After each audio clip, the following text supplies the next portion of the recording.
It is a creature of pure arrogance, draped in zebra stripes and 18 venomous spines.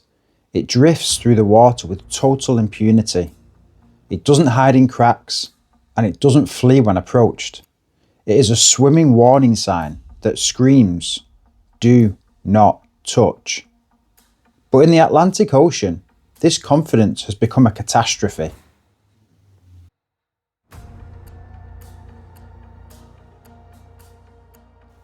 Beneath the spectacle lies a biological machine engineered for domination. They are voracious predators, prolific breeders, and survivors that have spread faster than almost any other invasive species in history. We are looking at the lionfish, a genus defined by XS.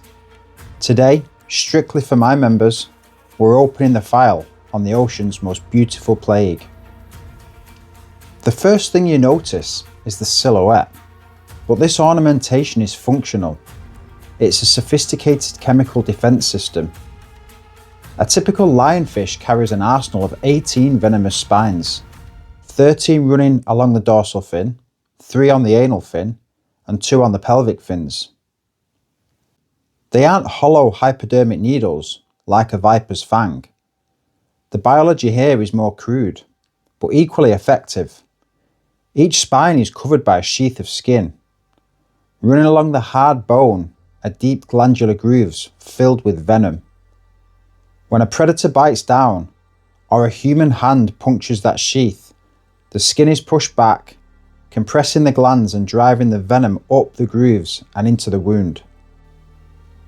The payload is a complex cocktail: neurotoxins, cardiovascular toxins, and acetylcholine, a neurotransmitter that, in high doses, disrupts muscle control. In humans, it causes blistering pain and systemic swelling.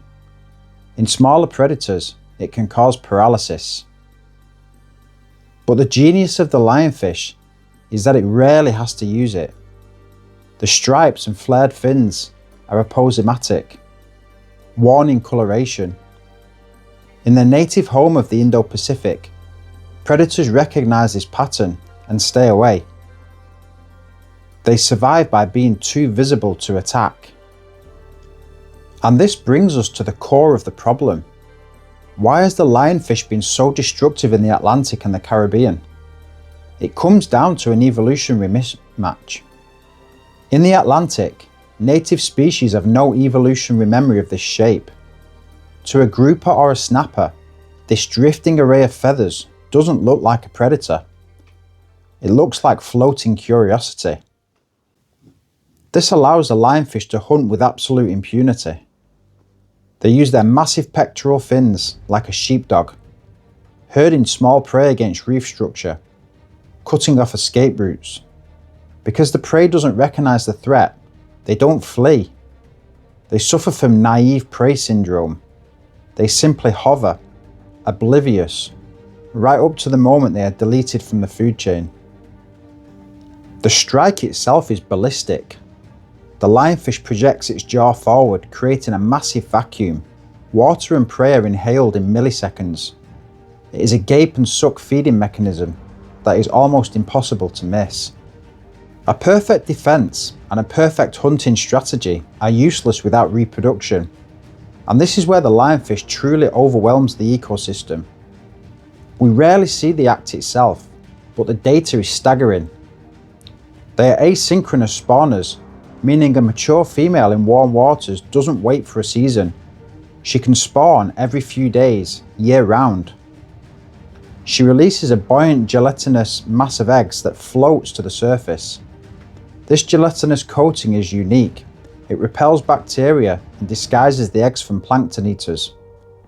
Because the eggs float, they ride the ocean currents, spreading the population hundreds of miles before the fry even hatch. In optimal conditions, a single female can release 2 million eggs per year. They settle on reefs, mangroves and shipwrecks. They grow fast. They mature early. and they eat everything. Stomach content analysis has shown lionfish with stomachs expanded to 30 times their normal volume, stuffed with over 50 different species of native fish. They are eating the recruitment of the reef, the next generation of native fish, before they even have a chance to grow. In less than 3 decades, the lionfish has colonised over 7 million square kilometres of the Western Atlantic, from North Carolina to Brazil, from shallow mangroves to depths exceeding 90 metres. The invasion is not slowing, it's accelerating. Local eradication efforts have proven futile. For every 100 lionfish removed, thousands more recruit from the plankton. The currents are their highways, the reefs are their fortresses, and the native species have no defence. Some reefs have already collapsed, biodiversity plummeting by more than 65% in invaded zones. The juvenile fish that should be hiding in the coral, the ones that grow into snappers, groupers, parrotfish, are being systematically eliminated. This is not a battle, it's a rout. The lionfish is a marvel of evolution, venom, speed, reproduction. It's a biological weapon honed over millions of years in the Indo-Pacific.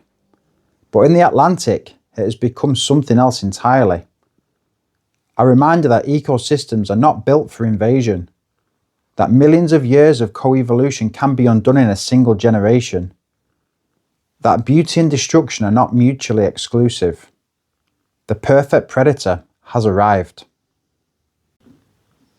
If you've enjoyed this deeper look beneath the surface, thank you for being here.